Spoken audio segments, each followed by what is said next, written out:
Ward number 5 વિસ્તારમાં આવેલા Noorani mall એકતાનગરના રહેવાસીઓએ કચરાની સમસ્યાને લઈને આજે ભારે વિરોધ નોંધાવ્યો હતો। સ્થાનિકોનું કહેવું છે કે છેલ્લા 4-5 વર્ષથી આ જગ્યા કચરાપેટી સ્પોટ બની ગઈ છે।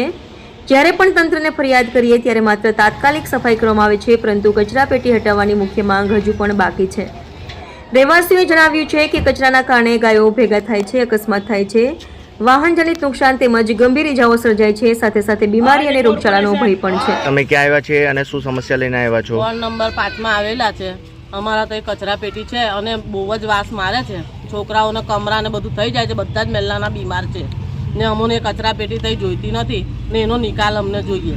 અરજી નાખે છે, સાફ કરાવીને નાહી જાય છે, પણ અમને સાફ નહીં કરાવવું, અમને કચરાપેટી જ બંધ કરાવી છે। કંઈ એક્સિડન્ટો બી થાય છે ને ગાયો બી એટલી ત્યાં આગળ રહે છે કે આવતા જતા લોકોને બી તકલીફ પડે છે ને અમારા મહેલામાં એટલી વાસ મારે છે ને કોઈ જોવા આવતું છે નહીં, પાણી બી ખરાબ આવે છે। તમે લેખિત અરજી ક્યાં ક્યાં આપેલી છે?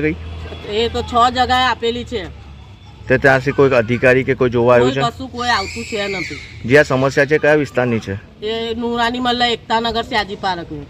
જ્યાં કેટલા ટાઈમથી સમસ્યા છે તમારી? 4-5 વર્ષથી છે આ। એટલે ત્યાંથી તમે લેખિત અરજી આપતા હો છો? હા, આપીએ છે ને। આજે તમે તમારો પરિચય શું? મારું નામ નસીમ અજીત રાજ છે।